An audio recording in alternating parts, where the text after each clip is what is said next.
Sa bawat bote ng beer na binubuksan natin, may isang tanong na bihirang itanong.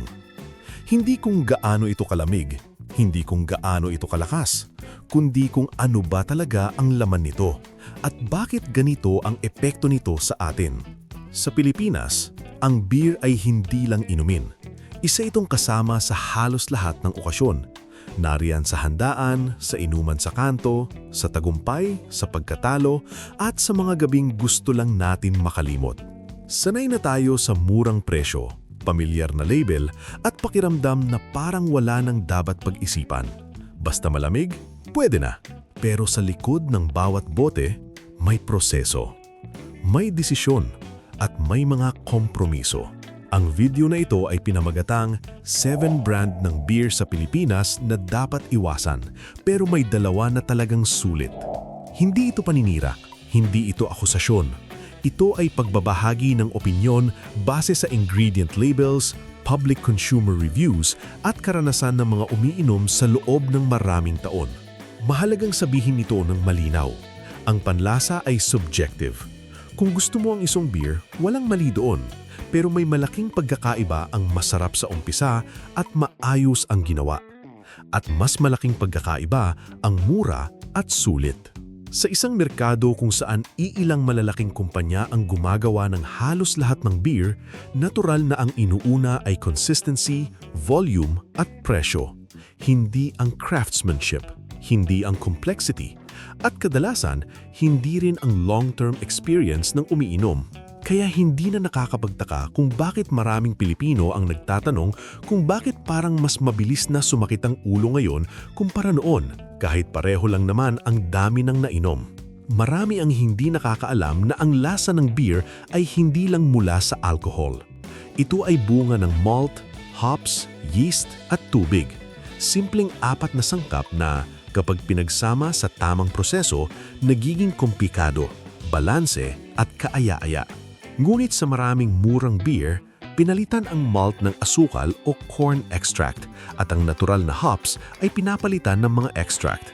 Sa unang lagok, hindi mo ito ramdam, pero kinabukasan, ramdam mo ang kompromiso. Ang ulo, ang tiyan, ang pakiramdam ng katawan. Ito ay simpleng paalala. Hindi lahat ng beer ay ginawa ng pantay at hindi lahat ng beer ay iniinom para sa lasa. Dagdag pa rito, sa malaking produksyon, hindi pantay-pantay ang kalidad sa bawat bote o lata. Ang beer na binili mo sa isang supermarket sa Maynila ay maaaring iba ang lasa kesa sa binili mo sa Visayas o Mindanao. Para sa mga umiinom, hindi ito simpleng pagkakaiba sa batch. Ito ay pagkakaiba sa karanasan. Isang brand na malakas sa marketing ay maaaring maghatid ng lasa na inconsistent at epekto sa katawan na hindi inaasahan. Sa ganitong paraan, nagiging laro ang pag-inom ng beer. Hindi dahil sa saya, kundi dahil sa panganib na maramdaman ang masamang epekto kinabukasan. At hindi lang ito tungkol sa lasa o epekto.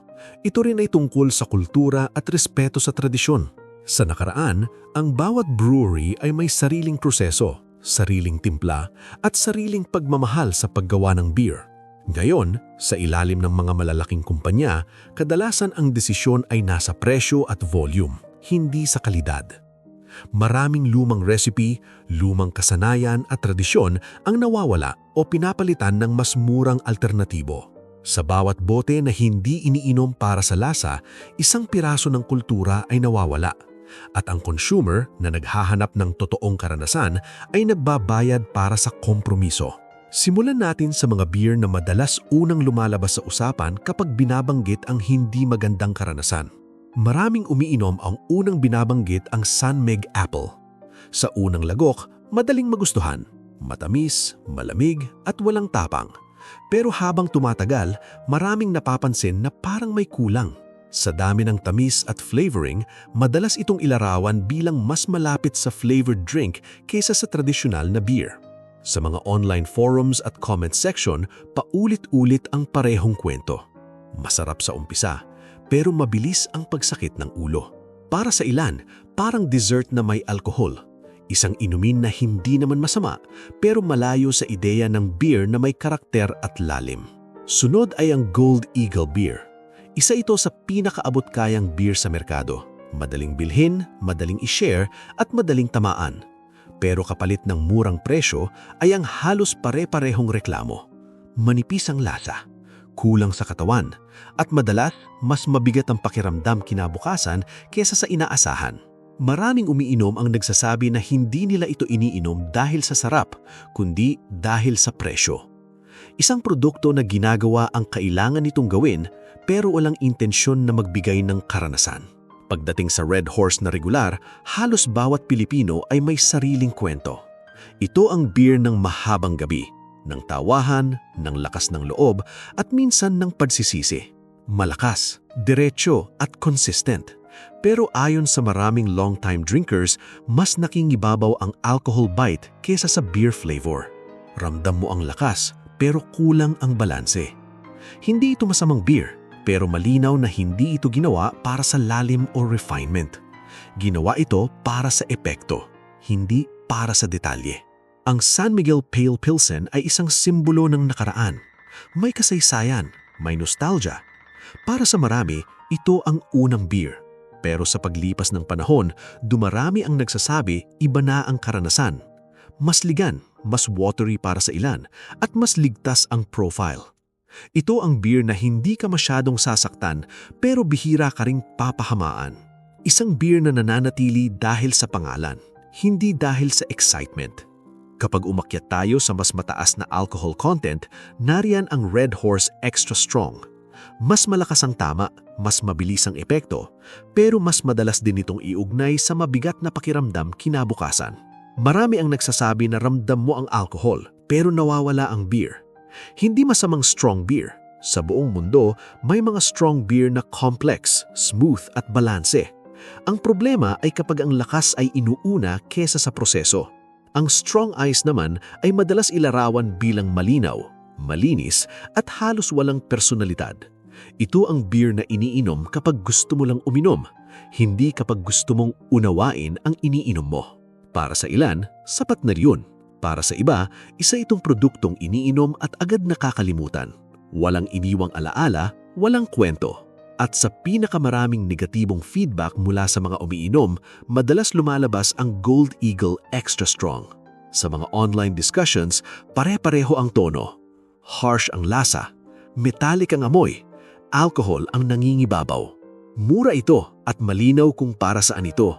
Pero dito pumapasok ang tanong na bihirang itanong sa harap ng refrigerator ng tindahan. Ano ang tunay na halaga ng murang beer kung ang kapalit ay masamang karanasan kinabukasan? Ngayon, lumipat naman tayo sa kabilang panig ng usapan, sa mga beer na hindi ginawa para sa dami kundi para sa kalidad. Ang una ay Encanto Beer, isang independent Philippine craft brewery na hindi minamadali ang proseso. Mas mahal oo, pero malinaw kung saan napupunta ang binabayad mo. Mas buo ang lasa, mas malinaw ang malt at hops, at mas kaunti ang reklamo tungkol sa masamang pakiramdam kinabukasan. Ito ang klase ng beer na iniinom mo ng dahan-dahan, hindi dahil gusto mong malasing, kundi dahil gusto mong namnamin. Sunod rito ang mga lokal na craft breweries tulad ng Pedro Brew Crafters, Nipa Brew at Elias Wicked Alias. Hindi ito ginawa para sa mass consumption. Hindi rin ito ginawa para sa lahat. Ginawa ito para sa mga umiinom na gustong pahalagahan ng beer bilang produkto ng oras, proseso at respeto sa sangkap. Mas mahal ang bote, pero mas malinaw ang intensyon. Sa huli, walang masama sa pagpili ng mura. Walang masama sa pag-inom ng pamilyar. Pero mahalagang alam mo kung bakit ganito ang lasa at bakit ganito ang epekto. Dahil sa bawat bote na binubuksan mo, may desisyong ginawa bago pa ito makarating sa kamay mo. Presyo ba ang inuuna o kalidad? Lakas ba ang habol o balanse at karanasan? Basahin ang label, pakinggan ang karanasan ng iba, at huwag matakot sumubok ng mas maayos. Dahil ang beer, tulad ng lahat ng iniinom natin, ay may epekto hindi lang sa sandaling iyon, kundi sa susunod na araw. Mas masarap ang beer kapag may kaalaman, at mas magaan ang pakiramdam kapag alam mo ang iniinom mo.